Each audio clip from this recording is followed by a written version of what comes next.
Hello friends, welcome back our channel. आप सभी का आपके अपने चैनल पर स्वागत है। मैं नीतू आज आपके लिए लेकर आई हूँ बेसिक कंप्यूटर का जो है आपका टेस्ट हुआ था।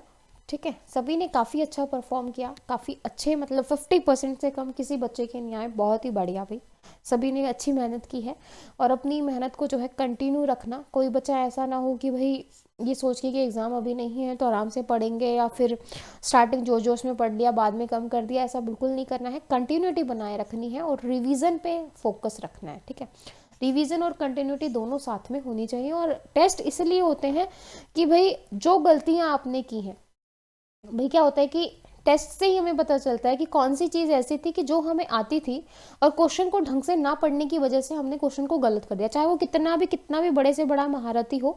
ऐसी गलतियां जो है सभी बच्चों के साथ होती हैं कि भाई हमें आती होती चीज़ जो है हम एग्जाम के अंदर गलत कर देते हैं, क्योंकि वहाँ पे हमारा जो माइंड है वो कुछ और ही सोचता है, किसी और तरीके से हम सोच के आंसर कर देते हैं। ठीक है, और वही जो है आपको क्वेश्चन को पढ़ने का आपका नज़रिया आपको चेंज करना है, अच्छे से स्टेटमेंट्स आपको पढ़ना सीखना है। इसलिए जो है टेस्ट होते हैं, ताकि जो है ये गलतियां आपके एग्जाम में रिपीट नहीं होनी चाहिए। ठीक है, ये थी कुछ बेसिक सी बातें। अब हम स्टार्ट करने जा रहे हैं आपका पहला क्वेश्चन, और आप लोगों के साथ भी ऐसा हुआ होगा, बहुत सारे बच्चों ने जो है जानबूझ के कई क्वेश्चन गलत हुए होंगे। तो पहला क्वेश्चन है, ध्यान से पढ़िएगा।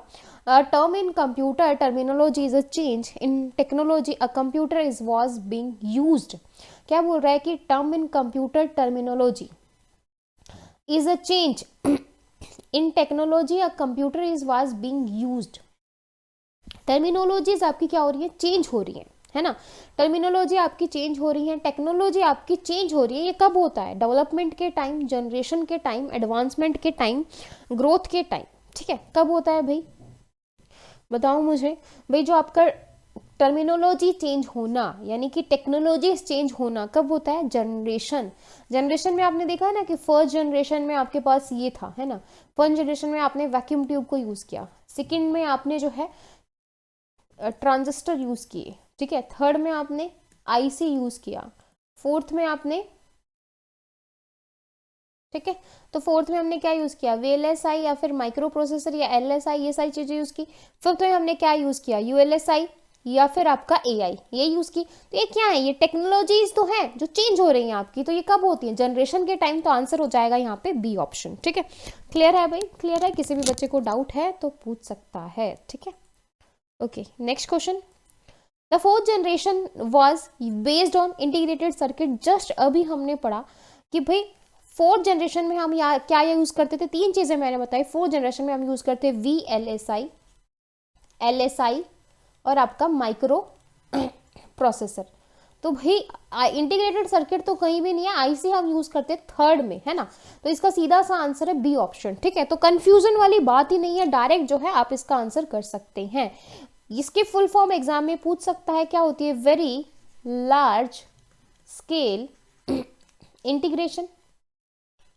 एलएसआई क्या होती है, लार्ज स्केल इंटीग्रेशन। ठीक है, और माइक्रो प्रोसेसर। तो ये चीजें आपको पता होनी चाहिए, कौन सी जनरेशन में क्या यूज करते थे, बिल्कुल टिप्स पे हो जाना चाहिए सभी बच्चों को। ठीक है, आगे देखो थर्ड क्वेश्चन।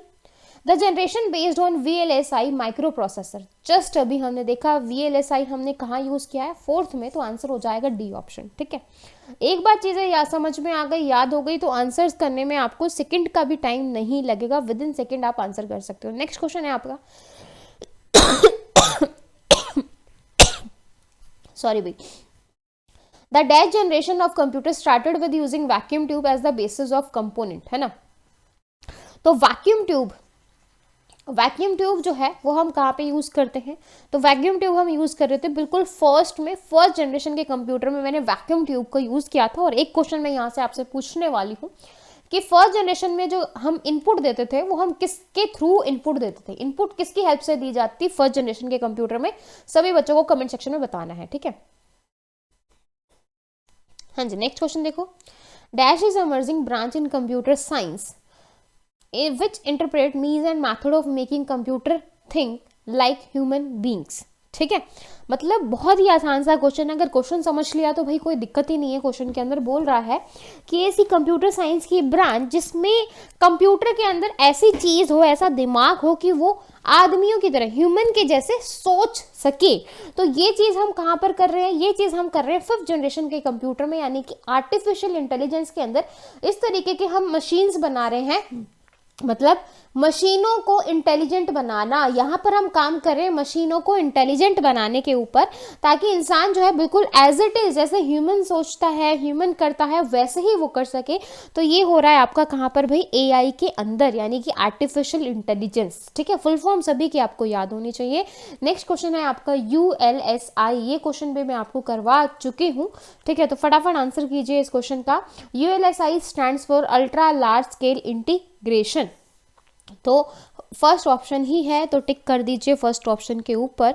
नेक्स्ट क्वेश्चन है आपका 7th क्वेश्चन। 7th क्वेश्चन में कह रहा है कि in this generation time sharing, real time network, distributed operating system was, मतलब रियल टाइम का कंसेप्ट आ गया था, टाइम शेयरिंग का कंसेप्ट आ गया था, आपका नेटवर्क, डिस्ट्रीब्यूटेड ऑपरेटिंग सिस्टम। तो ये सब कहाँ पे आ गया था, ये आ गया था आपका ऑपरेटिंग सिस्टम। जो टाइप्स, ये जो सारी चीज़ें हैं ना, ये क्या है आपकी टाइप्स ऑफ ऑपरेटिंग सिस्टम। और पहली बार आपका ऑपरेटिंग सिस्टम कौन से जनरेशन में यूज हुआ था, सेकंड जनरेशन में। कौन सी जनरेशन में यूज हुआ था, सेकंड जनरेशन में यूज हुआ था। और टाइम शेयरिंग का कंसेप्ट, रियल टाइम का कंसेप्ट ये आया था आपका 4th जनरेशन के अंदर। कब आया था, 4th जनरेशन में। ठीक है, क्वेश्चन आ जाए मल्टी प्रोग्रामिंग का, बहुत इंपॉर्टेंट क्वेश्चन है ये, कि मल्टी प्रोग्रामिंग का कंसेप्ट जो है वो कौन सी जनरेशन में आया था, तो ये आया था आपका 3rd जनरेशन में। ठीक है, तो ये चीज याद रखना। और जो आपका सेकंड जनरेशन में जो फर्स्ट टाइम ओएस यूज हुआ था, तो वहां पर हमने यूज किया था बैच ऑपरेटिंग सिस्टम को। किसको यूज किया था, बैच ऑपरेटिंग सिस्टम को। ठीक है, क्लियर है भाई, क्लियर है। काफी सारे क्वेश्चन जो है आपके एक क्वेश्चन से ही क्लियर हो जाएंगे, और बहुत ही इंपॉर्टेंट क्वेश्चन है, बहुत ही अच्छे क्वेश्चन हैं, और बेसिक्स क्वेश्चन है। ठीक है, आगे देखो, the period of dash generation was dash, मतलब ये जो पीरियड यहाँ पे गिवन है, ये कौन सी जनरेशन का है, कौन सी जनरेशन का है भाई, कोई बताएगा।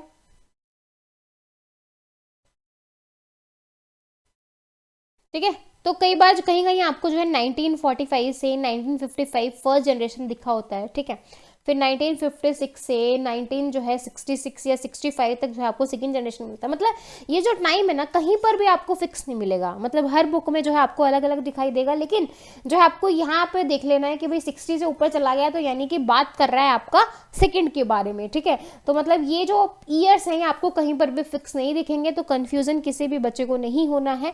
तो ये जो जनरेशन पूछी गई है आपकी सेकंड जनरेशन का पूछा गया है। ठीक है, तो आंसर हो जाएगा यहाँ पे बी ऑप्शन। आगे देखिए 9th क्वेश्चन। 9th क्वेश्चन में बहुत सारे बच्चों को डाउट था कि what was the name of first designed by Charles Babbage. Charles Babbage ने जो पहला कंप्यूटर डिजाइन किया था उसका नाम क्या था। ठीक है, अब मोस्टली बच्चों को ये लग रहा है कि भाई एनालिटिकल इंजन को पहले डिजाइन किया था, फिर आपका डिफरेंस इंजन आया था। ठीक है, और एनालिटिकल इंजन आपका फेल हो गया था। यही चीजें लगती हैं बच्चों को, लेकिन पहले जो है आपका डिफरेंस इंजन बना था, ये आपका फेल हो गया था। उसके बाद एनालिटिक, और वापस से इसी डिफरेंस इंजन पे काम किया गया था। समझ में आया, तो डिफरेंस इंजन आपका पहले आया था, इसलिए जो है इसका आंसर हो जाएगा यहाँ पे बी ऑप्शन।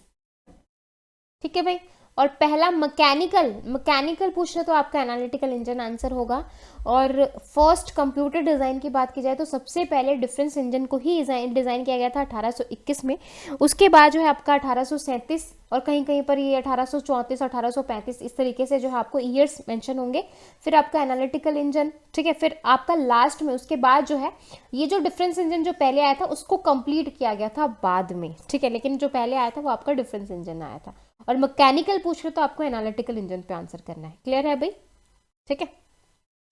आगे देखो next question, which was the first electronic digital programmable computing device. ठीक है, तो पहला जो है आपको बताना है electronic digital programmable computing device, तो ये होगा आपका कोलोसस। कौन सा है भाई, कोलोसस। तो यहाँ पे जो आपका आंसर होगा वो होगा सी ऑप्शन। ठीक है, तो working copy of a one Colossus machine is now in display of Bletchley Park, the US built ENAC, that is electronic numerical integrated and computer was the first electronic programmable computer built in the US. Although the Unique was similar to the Colossus, it was much faster and more flexible. ठीक है, लेकिन जो सबसे पहले आया था वो आपका Colossus आया था. ठीक है, यहाँ पे भी कई बच्चे जो है कंफ्यूज हो सकते हैं.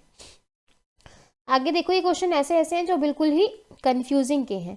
फिर आपसे पूछा गया है एडसेक की फुल फॉर्म पूछी गई है. एडसेक की आपसे फुल फॉर्म पूछी गई है कि क्या होता है. Electronic delay storage automatic calculator. क्या है? Electronic delay storage automatic calculator. तो यहाँ पे आपका आंसर हो जाएगा ए ऑप्शन. ठीक है, नेक्स्ट देखो एडवेक. एडवेक की आपसे फुल फॉर्म पूछी गई है. तो एडवेक है आपका electronic discrete variable automatic computer. तो यहाँ पे जो आपका आंसर हो जाएगा वो हो जाएगा बी ऑप्शन. क्या हो जाएगा भाई? बी ऑप्शन हो जाएगा. ठीक है, आगे देखो 13 question. Which was the first commercial computer. पहला जो है आपको कमर्शियल कंप्यूटर का नाम बताना है कि क्या है. Ferranti mark 1. ठीक है, analytical engine, difference engine, Colossus. Commercial मतलब जो कमर्शियली यूज करने के लिए यूज किया गया था वो था आपका मार्क 1. तो आंसर हो जाएगा ए ऑप्शन. ठीक है, नेक्स्ट क्वेश्चन है आपका यूनिक. यूनिनैक की जो है आपको फुल फॉर्म बतानी है. यूनिनैक स्टैंड्स फॉर क्या होगा भाई? Universal automatic computer. क्या होता है? यूनिवर्सल ऑटोमेटिक कंप्यूटर होता है. तो आंसर हो जाएगा यहाँ पे लास्ट यानी कि डी ऑप्शन. ठीक है, 15 क्वेश्चन देखो भाई.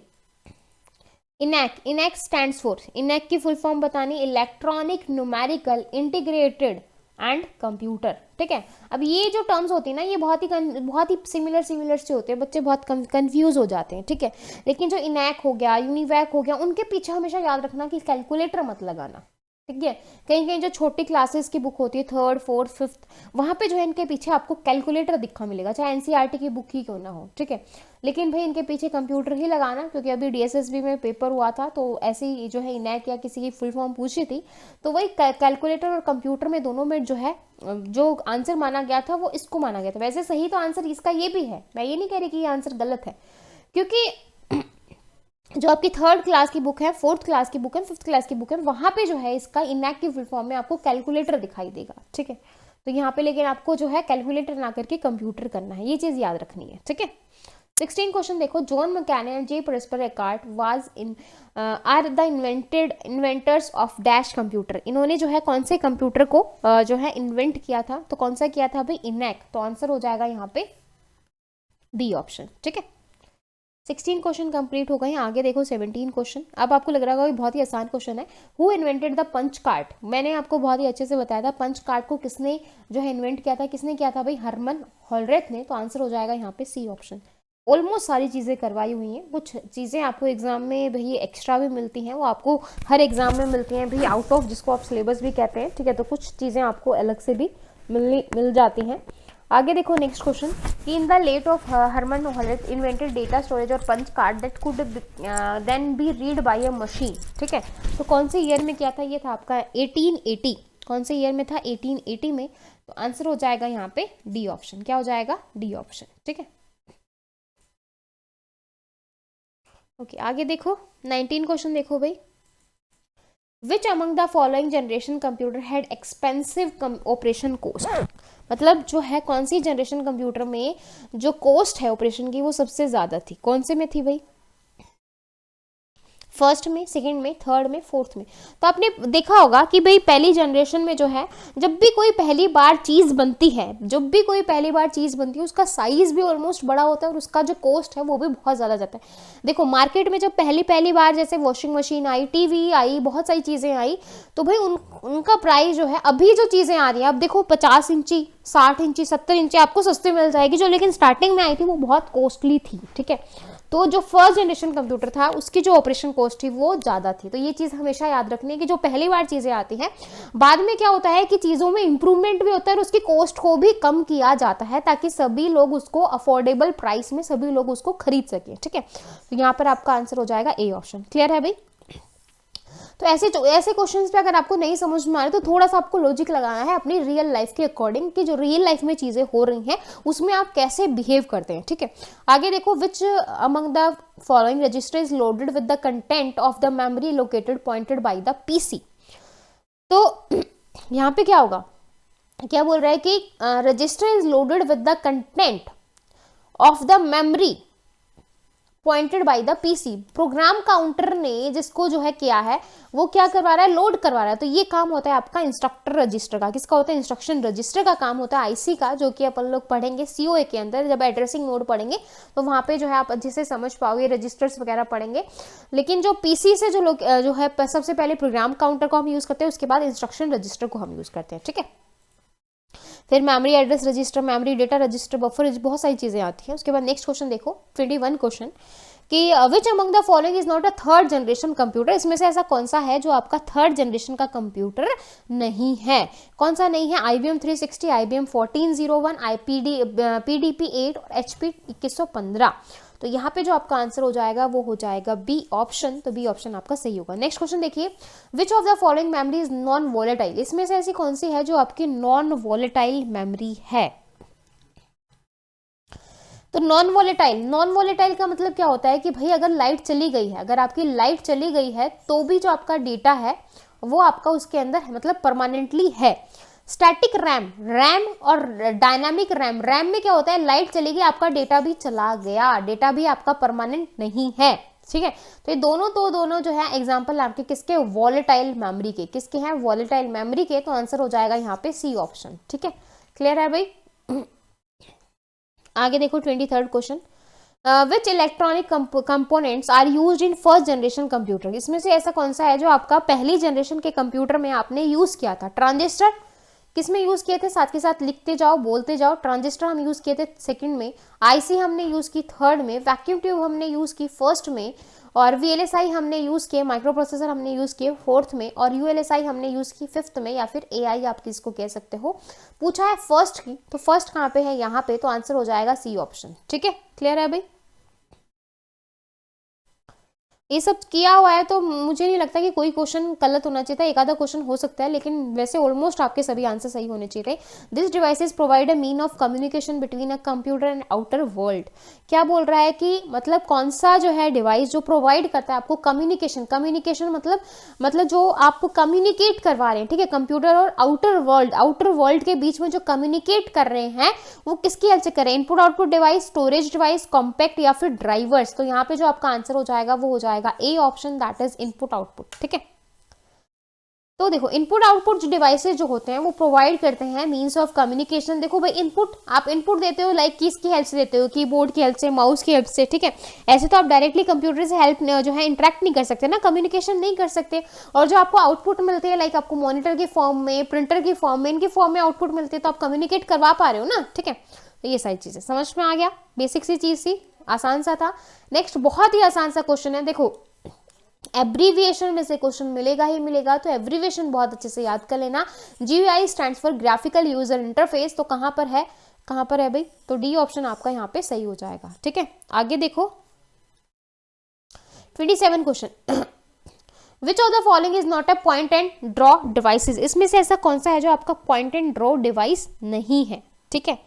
तो पॉइंट एंड ड्रॉ, तो that is keypad, track ball. मतलब ट्रैक बॉल क्या होती है, ट्रैक बॉल बीच में हमने देखा ना, बॉल हमने ड्रैग किया, ठीक है। तो पॉइंट, तो कीपैड जो है वो आपका पॉइंट वाला डिवाइस नहीं है। तो यहाँ पर आपका आंसर हो जाएगा ए ऑप्शन। क्या हो जाएगा भाई, ए ऑप्शन, ठीक है। बाकी माउस हो गया, टच स्क्रीन हो गया, ट्रैक बॉल हो गया, ये सारे आपके क्या है, पॉइंट एंड ड्रॉ डिवाइस हैं, ठीक है। आगे देखो भाई, a device used for video game पे जो है हम कौन सा डिवाइस यूज करते हैं। बहुत ही अच्छा है, बहुत ही इंपॉर्टेंट क्वेश्चन है, ऑलमोस्ट कई एग्जाम में ये क्वेश्चन आया हुआ है। Flight simulator, training simulator and for controlling industrial robot, ठीक है।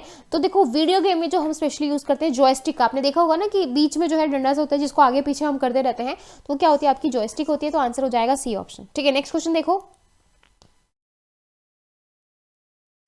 30 क्वेश्चन देखो भाई, which are the input device that enable direct data entry into computer system from source document, है ना।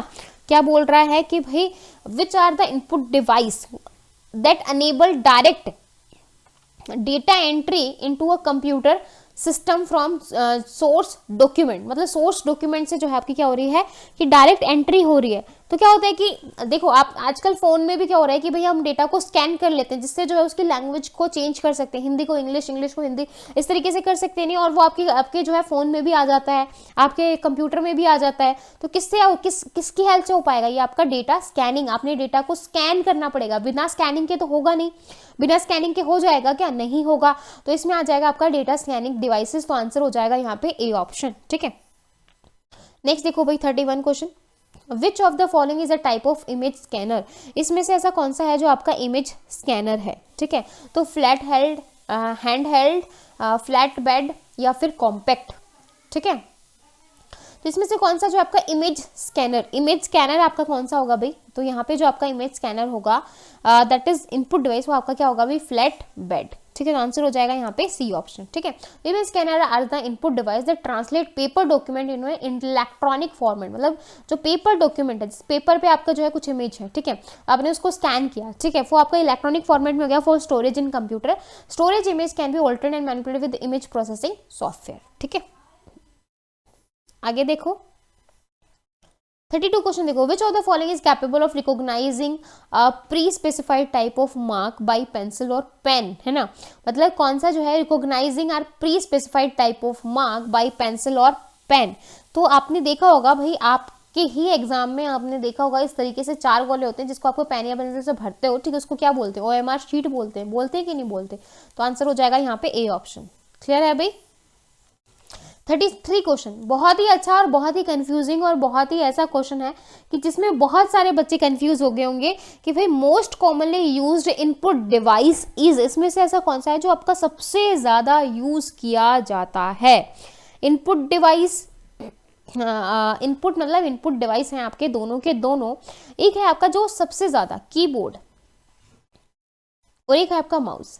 अब कई बच्चों को सिलेक्शन करने ही मुश्किल हो जाएगा, भाई हम तो कीबोर्ड से भी इतना ही काम करवाते हैं और माउस से भी इतना ही काम करवाते हैं, दोनों ही हमारी तरफ से तो बहुत ज़्यादा इम्पॉर्टेंट डिवाइस है ना?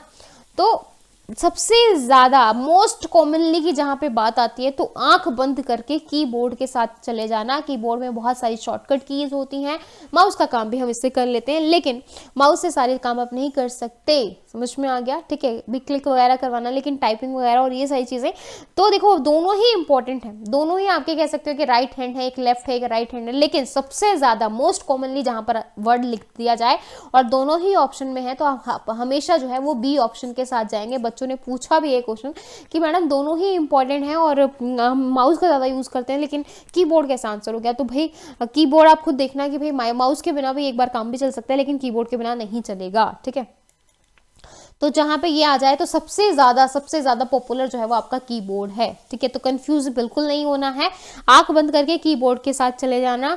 ऑफिशियल भी इसका आंसर क्या है भाई? बी ऑप्शन ही है। ठीक है, आगे चलो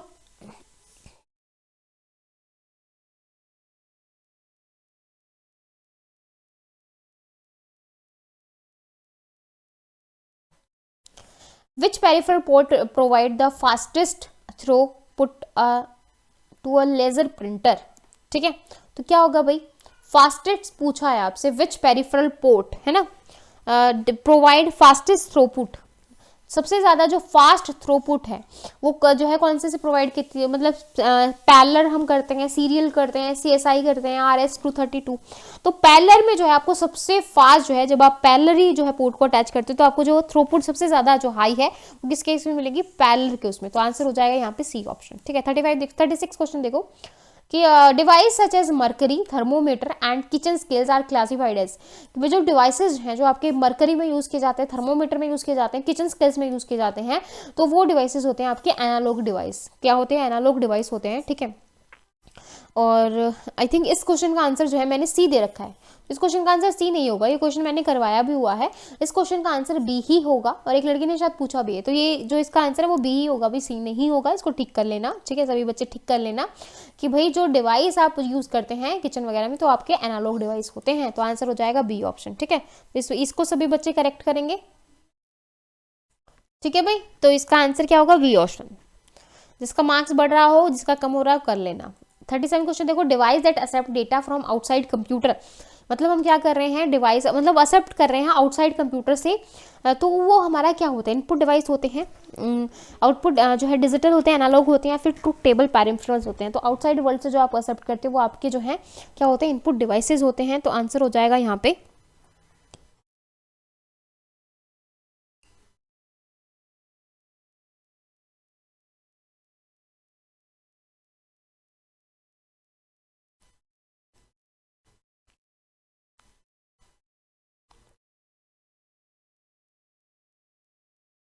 ठीक है। तो यहाँ पे आपका आंसर होगा भाई ए ऑप्शन। अच्छे क्वेश्चन है, आसान क्वेश्चन है, बहुत ही आसान क्वेश्चन है। अगर एक बार अच्छे से किया होगा तो सारे क्वेश्चन आप आराम से कर पाओगे। ठीक है, आगे देखो 38 question. RAM stands for random assess memory. क्या होगा, रैंडम असेस मेमोरी। कहाँ पे है भाई, ए ऑप्शन ही है।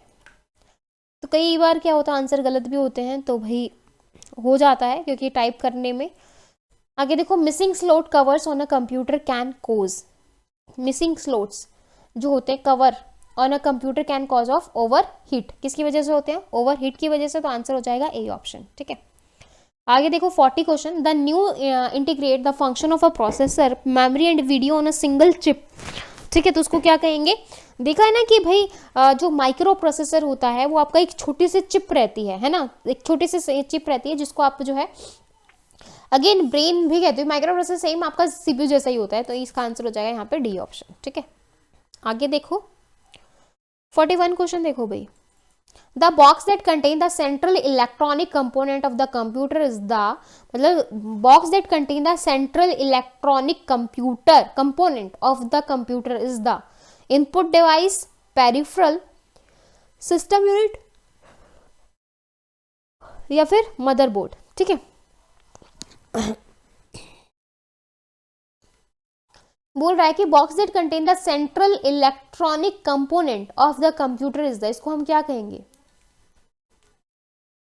हाँ जी, the box that contain the central electronic component of the computer is the, क्या कहेंगे, input devices, peripheral, system unit या फिर मदर बोर्ड। हाँ जी, तो इसका आंसर कई बच्चों को मदर बोर्ड भी लग रहा होगा। ठीक है, और सिस्टम यूनिट, सिस्टम यूनिट में लाइक आपका कीबोर्ड, माउस, ये सारी चीज़ें आपके सिस्टम यूनिट में आ जाती हैं। ठीक है, और मदरबोर्ड तो आपको पता ही है।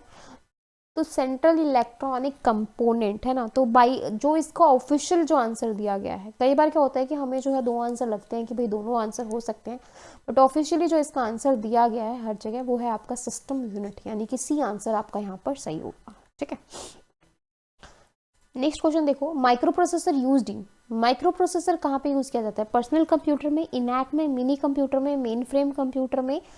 तो माइक्रो प्रोसेसर है ना, माइक्रो प्रोसेसर कहाँ पे यूज करते हैं, फोर्थ जनरेशन में। कहाँ पे यूज करते हैं, पर्सनल कंप्यूटर के लिए। तो आंसर हो जाएगा यहाँ पे ए ऑप्शन।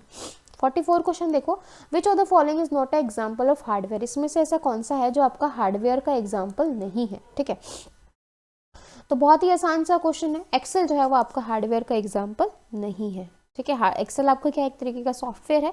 आगे देखो, टू लोकेट, अब एक्सेल कौन सा सॉफ्टवेयर है वो मुझे आप कमेंट करके बताएंगे, एप्लीकेशन सॉफ्टवेयर है या सिस्टम सॉफ्टवेयर है, कमेंट में बता देना। ठीक है, to locate a data item for storages, data item को आप क्या कर रहे हो, स्टोर करवा रहे हो। ठीक है, तो to locate a data item for storages, fetch, field, field या फिर डेटा बेस। तो क्या होगा, तो इसका आंसर क्या हो जाएगा भाई, फैच। फैच मतलब डेटा को रीड करना है ना, तो आंसर हो जाएगा यहाँ पे ए ऑप्शन।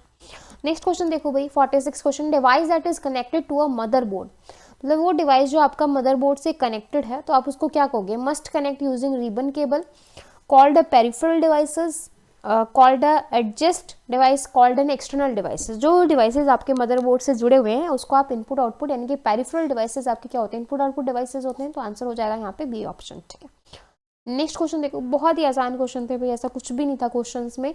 अब आपको लग रहा होगा कि हाँ आसान है। Data division is the third division of a program, COBOL, FORTH, Pascal या फिर बेसिक। तो यहाँ पे जो आपका आंसर होगा वो होगा बेसिक, है ना।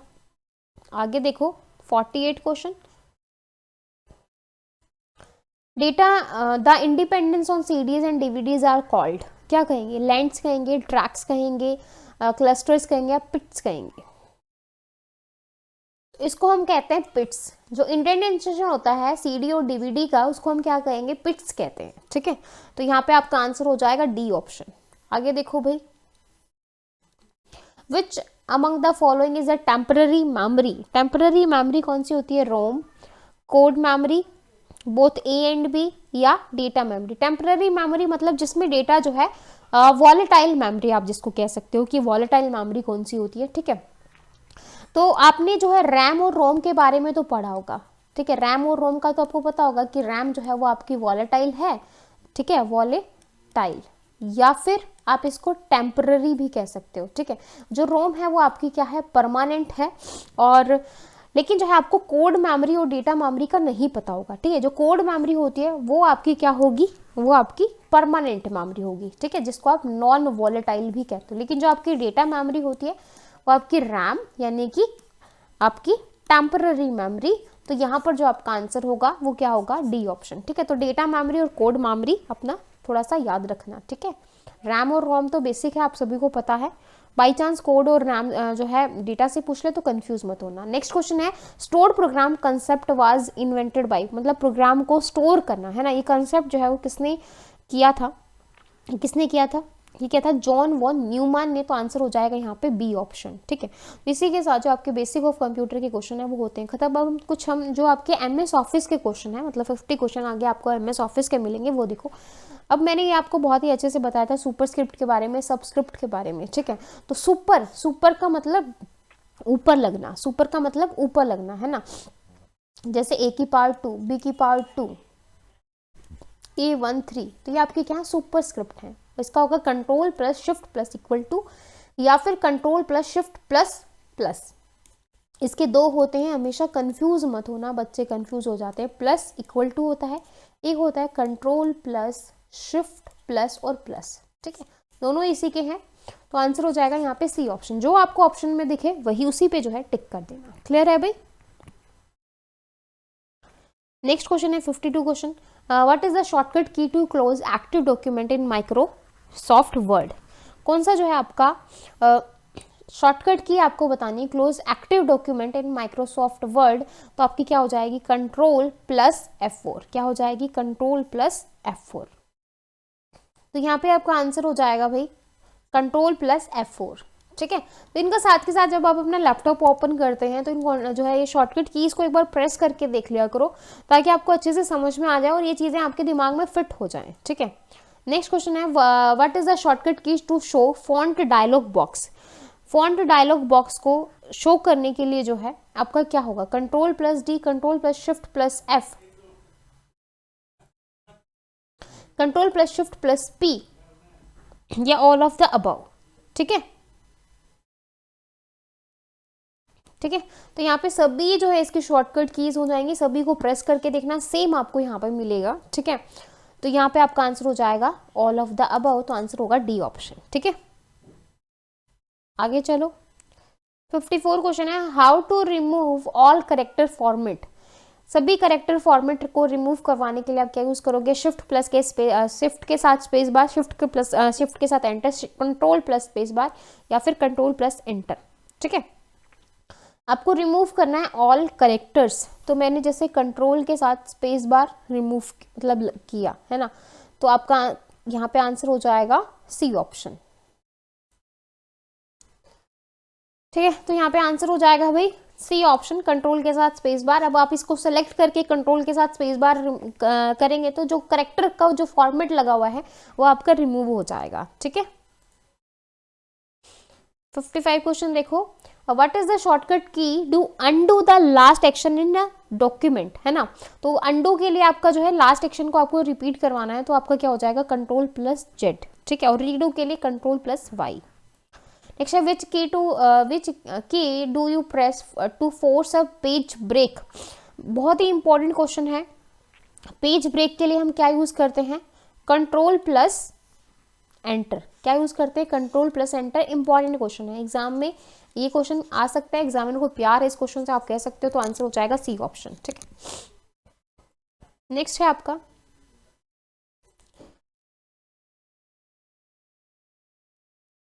ठीक है। अब जैसे मैं कंट्रोल के साथ ब्रेक मैंने प्रेस किया तो ठीक है, तो यहाँ पे आपका आंसर हो जाएगा सी ऑप्शन। आगे देखो, to increase a paragraph indent use the dash shortcut key. Paragraph indent में आप क्या यूज करते हैं? Paragraph,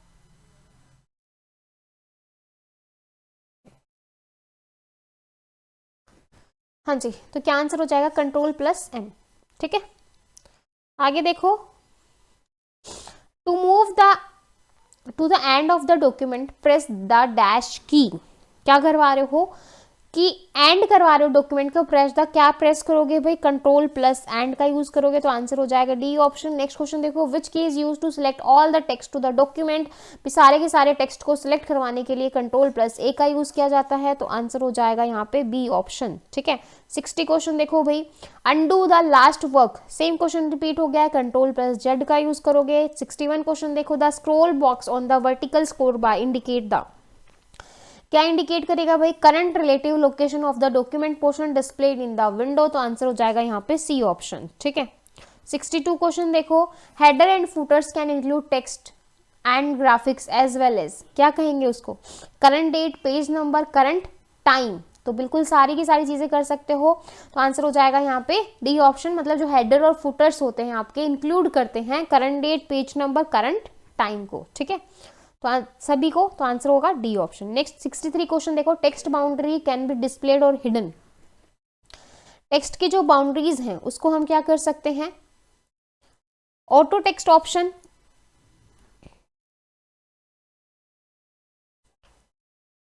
from insert menu, option from tool menu, customize from tool menu, all of the above. ठीक है, ठीक है, तो कहाँ पे होंगी, कहाँ पे होंगे भाई? Option from tool menu, tool menu में भाई आप टेक्स्ट की बाउंड्री कर सकते हो, डिस्प्ले, हिडन, तो ये सारा कहाँ पे होगा आपका? B option, that is option from tools menu. ठीक है, बहुत ही आसान आसान से क्वेश्चन है, ऐसा कुछ भी नहीं था कि भाई कोई मैं यहाँ पर कुछ ऐसा ही अलग से, ये सारी चीजें बहुत ही आसान से थी। डायरेक्ट क्वेश्चन आपसे पूछे गए थे, dash are type of change that occur when text are has been omitted from a document and must be inserted later, तो इसको क्या कहोगे? मतलब आप क्या कर रहे हो? Dash are type of changes that occur when text has been omitted from a document and must be inserted, मतलब बाद में आप जहां से और वहां से आप उसको कट करके और दूसरी जगह आप उसको इंसर्ट करवा रहे हो, तो किस में करते हैं? कट में ही तो करते हैं, तो आंसर हो जाएगा सी ऑप्शन। बस आपको लैंग्वेज समझना था क्वेश्चन का, बाकी किसी में भी कुछ भी ऐसा है ही नहीं। Which would you choose to move selected text from one place to another, मतलब आप क्या कर रहे हो? सिलेक्ट टेक्स्ट को सिलेक्ट कर रहे हो और एक जगह से दूसरी जगह पे उसको क्या करवा रहे हो? मूव करवा रहे हो, तो इसमें क्या होगा? मूव एंड पेस्ट में, कॉपी एंड पेस्ट में, तो कहाँ पे? कट करके ही तो पेस्ट करते हो, तो कट एंड पेस्ट, तो आंसर हो जाएगा सी ऑप्शन। फिर आगे control plus x, control plus x किस लिए यूज करते हैं? डॉक्यूमेंट को क्लोज करने के लिए, close word application, cut the selected content, copy the, तो कंट्रोल प्लस एक्स यूज किया जाता है जो है कट करने के लिए कंटेंट को, तो आंसर हो जाएगा यहाँ पे सी ऑप्शन।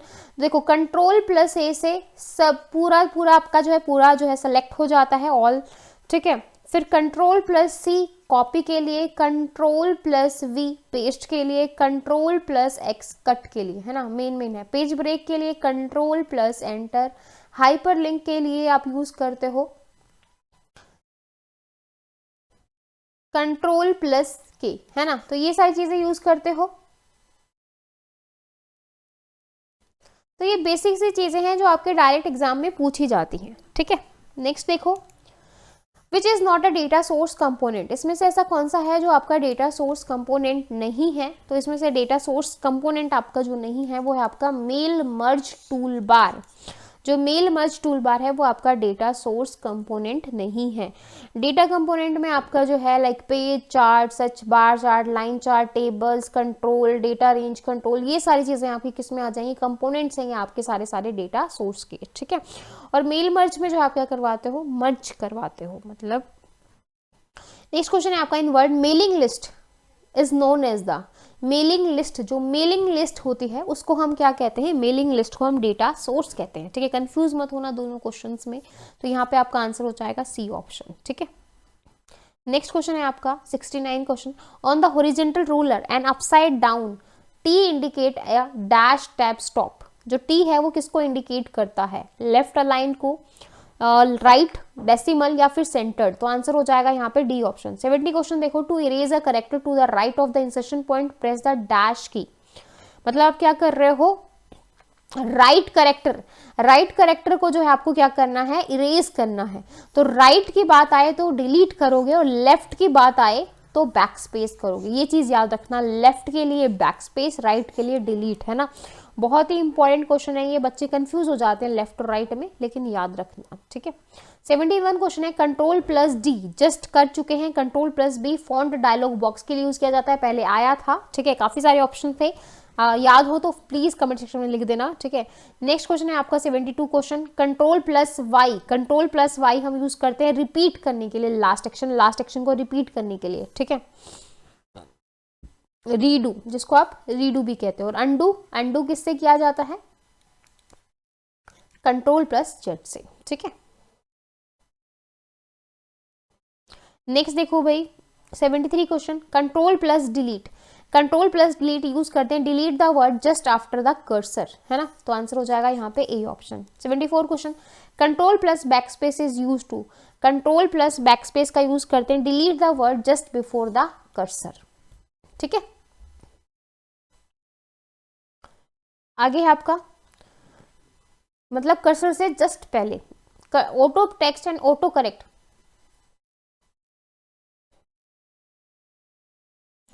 टूल्स स्टाइलिंग के लिए, एडिटिंग के लिए, डिजाइनिंग के लिए, नन ऑफ द अबोव। जो ऑटो टेक्स्ट और ऑटो करेक्ट है वो किस लिए होते हैं, एडिटिंग। तो आंसर हो जाएगा बी ऑप्शन। 76 क्वेश्चन है, normal view automatic page break, normal view में जो आपका ऑटोमेटिक पेज ब्रेक है वो किससे हो जाएगा, display on screen as a single dotted horizontal line. तो आंसर हो जाएगा यहाँ पे बी ऑप्शन, ठीक है।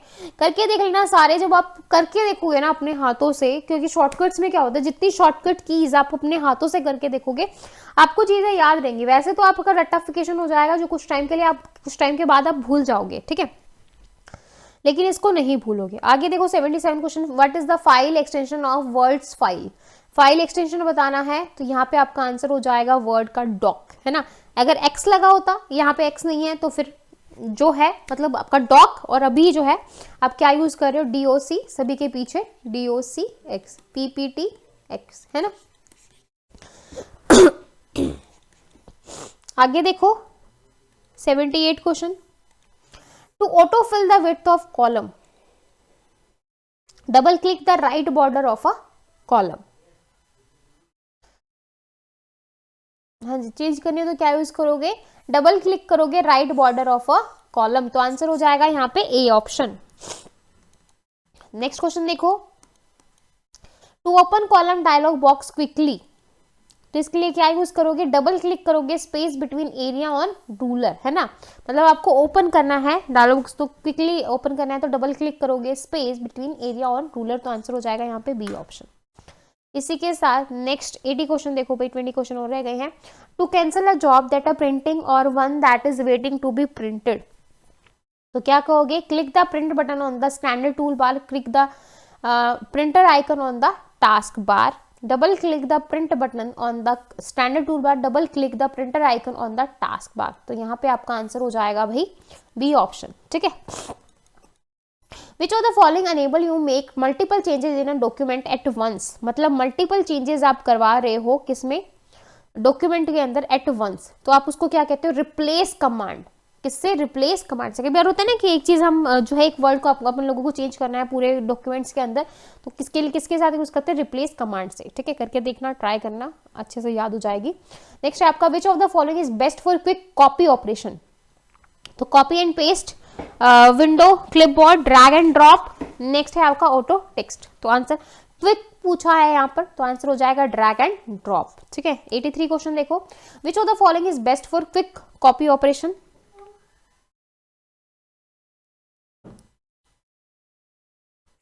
सेम क्वेश्चन रिपीट हो गया भाई। नेक्स्ट क्वेश्चन देखो, which of the following operation move from text from की, जो है क्लिप बोर्ड, तो क्या यूज करेंगे, मतलब आप मूव करवा रहे हो किससे, पेस्ट करके, है ना। तो आंसर हो जाएगा बी ऑप्शन। 85 क्वेश्चन देखो, to select a group of words आप सिलेक्ट कर रहे हो, click the group button on the formatting tool bar, double click anywhere within group to the selected, है ना, कहीं पर भी आप कर रहे हो, drag the mouse pointer through the character to be selected, just अभी देखा था तो आंसर हो जाएगा सी ऑप्शन। ठीक है भैया, आपने इस तरीके से ड्रैग किया, एक सेकेंड, इस तरीके से ड्रैग करके मतलब एक फिर आप उसको ड्रॉप कर दोगे। ठीक है, तो drag the mouse pointer through the character to be selected, जो भी आप जो है इस तरीके से आपका जो है सिलेक्ट हो जाता है। ठीक है, नेक्स्ट है आपका on which tool bar can you find format painter tool, मतलब कहां पर जो है आपको फॉर्मेट पेंटर टूल तो आपको मिलेगा स्टैंडर्ड टूल बार में, तो आंसर हो जाएगा ए ऑप्शन। ठीक है, नेक्स्ट क्वेश्चन देखो 87 question, what must be use to control the layering of object, formatting tool bar, picture tool bar, drawing tool bar या फिर आपका इमेज टूल बार, तो यहां पर आपका आ जाएगा ड्रॉइंग टूल बार, तो आंसर हो जाएगा सी ऑप्शन। ठीक है, करके देख लेना, सारे ऑप्शंस आपको मिल जाएंगे। 88 क्वेश्चन देखो, where can you find the draw table tool button, क्योंकि भाई आपका स्क्रीनिंग के पेपर में जो आपका यहाँ से एमएस ऑफिस से क्वेश्चन आएगा तो हार्डली एक क्वेश्चन आएगा, इससे ज्यादा क्वेश्चन आप एक्सपेक्ट करके मत चलो, एक या दो, है ना, वो आएंगे आपके जो मेन जो क्वेश्चंस हैं जो मैंने आपको बताए हैं, यहाँ से ऐसा क्वेश्चन नहीं आएगा। वेयर कैन यू, और फिर जो आपके एस्टेट में जो प्रीवियस ईयर क्वेश्चन आए हुए हैं उनको बहुत अच्छे से कर लेना, बाकी ऐसा जो आपका कोई क्वेश्चन आने नहीं वाला। Where can you find the draw, इसलिए ज्यादा एमएस ऑफिस पे फोकस ना करिए। Where can you find the draw table tool button, तो यहाँ पे आंसर हो जाएगा आपका table and formatting tool bar. ठीक है, नेक्स्ट है आपका 89 question, which tool bar has a crop button, मतलब कौन सी टूल बार में जो आपका क्रॉप बटन है क्रॉप मतलब क्रॉप करना, है ना, तो किसमें आपका पिक्चर टूल बार में। ठीक है, पिक्चर टूल बार में जाओगे आपको मिल जाएगा। नेक्स्ट है आपका 890 question, which of the following is a graphic solution for word processor, तो यहाँ पे आंसर होगा आपका क्लिप आर्ट। ठीक है, क्लिप आर्ट। नेक्स्ट है आपका 91, विच of the following is not the merge process, इसमें से आपकी कौन सी ऐसी है जो मर्ज प्रोसेसर नहीं है। Short the data record, short the data record में आप जो है इस तरीके से आपके पास रिकॉर्ड्स होते हैं जिसमें आप शॉर्ट करते हैं डेटा को, है ना लेकिन बाकी फॉर्मेट है main, editor, data source, merge the two files, तो इन सभी में मर्ज हो रहा है, लेकिन जो है आपका शॉर्टिंग में शॉर्ट करवा रहे हो भी, जैसे आप बाई नेम आपने शॉर्ट कर दिया, बाई डेट भी आपने शॉर्ट कर दिया है, बाय लेटेस्ट जो आपका है उस तरीके से शॉर्ट कर दिया, तो इसमें कहीं मर्जिंग का कंसेप्ट नहीं हो रहा। ठीक है, 92 क्वेश्चन है, what would you do when you want to update the data and embedded worksheet range, है ना, तो यहाँ पे हो जाएगा आपका double click on the worksheet object, तो आंसर हो जाएगा यहाँ पे ए ऑप्शन। कुछ क्वेश्चन रह गए हैं भाई आपके 93 क्वेश्चन देखो, which command is use to establish a link between a source document and a destination document, कौन सी कमांड हम यूज करते हैं किसके बीच में, सोर्स और डेस्टिनेशन डॉक्यूमेंट के बीच में, तो हम यूज करते हैं एडिट और पेस्ट। ठीक है, 94 देखो, to select a multiple cells row or column in a table that are not adjust to one another, select the first cell and then hold down the dash key while selecting the next cell row on column. ठीक है, तो हम इसके क्या use करेंगे, control की का, किसका यूज करेंगे, कंट्रोल का। ठीक है, ज्यादातर हम कंट्रोल के साथ ही यूज करते हैं। ठीक है, ये चीज यूज करनी है सब। अगर आपको क्वेश्चन समझ में ना आए तो शॉर्टकट करना हो तो कंट्रोल के साथ ही ज्यादातर किया करो, मतलब तुक्का मारना हो, तुक्के की बात आए तो। ठीक है, next of the paragraph mark is a formatting mark that indicate where the dash was pressed, ये वाला मार्क है ना, तो कहाँ पे आता है, एंटर की में, किसमें, एंटर की में। नेक्स्ट है आपका which of the following option file pull down menu is use to close MS Word document, quit, close, exit या न्यू, तो यहाँ पे आपका आंसर हो जाएगा क्लोज। ठीक है, नेक्स्ट है आपका 97 क्वेश्चन, विच की stroke is use for updating a field, मतलब की stroke is use for updating a field, तो यहाँ पर आपका होगा भाई B option, that is F9 से आप करवाओगे। ठीक है, 98 क्वेश्चन देखो, pressing the dash key instruct Word to replace an auto text entry name with the stored auto text entry, तो इसके लिए क्या यूज करेंगे, F3 का, किसका यूज करेंगे, F3, तो आंसर हो जाएगा सी ऑप्शन। ठीक है, हाँ जी, नेक्स्ट क्वेश्चन देखो भाई, विच ऑफ द फॉलोइंग फंक्शन की एक्टिवेट द स्पेलर्स, स्पेल चेक के लिए किसका यूज करते हैं, किसका यूज करते हैं, तो आंसर हो जाएगा F7, ठीक है। लास्ट क्वेश्चन है भाई, which simplify the process of formatting text if the same formatting is required in more than one location. तो मोर देन वन लोकेशन, तो आंसर हो जाएगा फॉर्मेट पेंटर। तो ठीक है, इसी के साथ आपके 100 क्वेश्चन हो गए हैं कंप्लीट। आई होप आपको जो समझ में आ गए होंगे। फिर भी अगर किसी बच्चे को कोई डाउट है या कोई कुछ पूछना चाहता है तो कमेंट सेक्शन में पूछ सकता है, ठीक है। कुछ शॉर्टकट कीज हम डिस्कस कर लेते हैं। हाँ जी, कुछ शॉर्टकट कीज हैं जो आपको थोड़ी सी याद रखनी है, ठीक है। मेन मैं बता देती हूँ। Alt+F हम यूज करते हैं, file menu option current program, ठीक है। Alt+E edit option in current program. F1 जो है यूनिवर्सल हेल्प के लिए, क्वेश्चन आ जाए हेल्प के लिए तो हम F1 का यूज करते हैं। Ctrl+A से सिलेक्ट करवाते हैं, Ctrl+X से कट करते हैं, Ctrl+Delete से कट करते हैं सिलेक्टेड आइटम को, Ctrl+C से कॉपी, Ctrl+INS से कॉपी करते हैं सिलेक्टेड आइटम को, Ctrl+V से पेस्ट, Shift+INS से हम यूज करते हैं इंस्टॉल से पेस्ट करते हैं सिलेक्टेड आइटम को, ठीक है। होम से take the user for beginning of the current line. Ctrl+Home से go to the beginning of the document. Ctrl+Home से जो आपका डॉक्यूमेंट है उसके आप बिगिन में चले जाते हो, ठीक है। Ctrl+End से एंड में चले जाओगे, एंड से आपका जो है करंट लाइन जो है वो आपकी एंड हो जाएगी। Shift+Home से highlight from current position from beginning of the line. Shift+End से highlight from current position to the end of the line, ठीक है। होम और एंड में ये चीज याद रखनी है। Ctrl+Left arrow move the left at a time. Ctrl+Right से जो है राइट एट अ टाइम, ठीक है। बेसिक से हैं, 2 बार 4 बार आपने रीडिंग लगा दी तो सारी आपको ध्यान रहेंगी, ठीक है। फिर आपका Alt+Tab switch between open application, switch करवाते हो जो आपकी एप्लीकेशन है उसमें, ठीक है। Alt+Shift+Tab से switch backward between open application, मतलब बैक में आप चले जाते हो जो आपने एप्लीकेशन ओपन की हुई है, ठीक है। Alt+Print स्क्रीन से create screenshot from current program. Ctrl+Alt+D से रिबूट करते हो। एस्केप से bring up start menu. Alt+Escape switch between application on task bar. F2 से आप रीनेम करवाते हो, रीनेम करवाना हो तो आपको, ठीक है। F3 से start find from the desktop. F4 से open the drive selected when browsing. F5 से रिफ्रेश करवाते हो। Alt+F4 से क्लोज करते हो। Ctrl+F4 से क्लोज करवाते हो विंडो प्रोग्राम को, ठीक है। तो ये कुछ कीज हैं जो आपको याद रखनी है, ठीक है। ये आपके सारे की सारे इंपॉर्टेंट हैं, ये आपको बहुत अच्छे से याद रखना है। सिलेक्ट करवा लिया, बी से बोल्ड करवा लिया, सी से कॉपी, कट न्यू लाइन के लिए Ctrl+O ओपन ऑप्शन, पी से प्रिंट करवाने के लिए, एफ से फाइंड बॉक्स के लिए, Ctrl+I italic, Ctrl+K insert link या फिर हाइपर लिंक, यू से अंडरलाइन, वी से पेस्ट, वाई से रीडू, जेड से अंडू, Ctrl+G से रिप्लेस करवाना, ठीक है। Ctrl+S से फाइंड एंड रिप्लेस करवाना, ठीक है। Ctrl+J justify paragraph alignment, paragraph के अलाइनमेंट करना। Ctrl+Q selected paragraph to the left. Ctrl+E से जो है सेंटर में अलाइनमेंट करना, ठीक है। Ctrl+R से राइट में अलाइनमेंट करना। Ctrl+M से इंडेंट करना पैराग्राफ को, जस्ट अभी हमने किया था। Ctrl+T से हैंगिंग, Ctrl+D से फॉन्ट। बहुत ही आसान से हैं लेकिन इंपॉर्टेंट है सारे के सारे, इसको एक बार पढ़ लेना, रीड आउट कर लेना बस, ठीक है। उसके बाद है ये Ctrl+Shift+N से फॉन्ट के साइज को चेंज करना। Ctrl+Shift+ से इंक्रीज करना, अगर एरो का साइज ऐसे है तो इंक्रीज होगा, ऐसे होगा तो डिक्रीज होगा, ठीक है। इंक्रीज करना, ये वाला ब्रैकेट इस साइड है तो इस साइड है तो डिक्रीज हो जाएगा। Ctrl+Shift+View से हाइड नॉन प्रिंटिंग करेक्टर्स, ठीक है। तो ये सारी चीज़ एक बार पढ़ लेना, इसमें ज़्यादा कुछ है नहीं, ठीक है। Ctrl+Backspace करते हो तो लेफ्ट वाला जो है रिमूव हो जाएगा, एंड से जो है आपका एंड हो जाएगा डॉक्यूमेंट, राइट वाले से राइट, ठीक है। Ctrl+Delete, ये सारी चीज़ें ये सब हम पढ़ चुके हैं।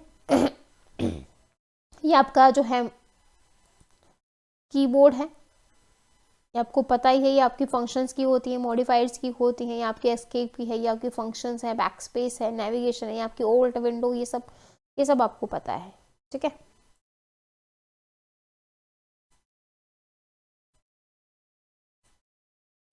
ये आपकी एक्सेल्स की शॉर्टकट कीज आ गई, ठीक है।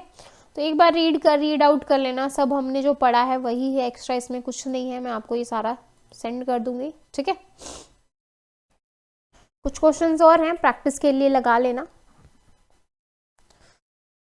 तो भाई आई होप आपको सारी चीज़ अच्छे से समझ में आ गई होंगी। फिर भी अगर किसी बच्चे को कोई डाउट है, कुछ पूछना चाहता है तो कमेंट सेक्शन में पूछ सकता है, ठीक है। तो क्लास को करते हैं यहीं पर बाइंड अप। तब तक के लिए bye, take care, thank you.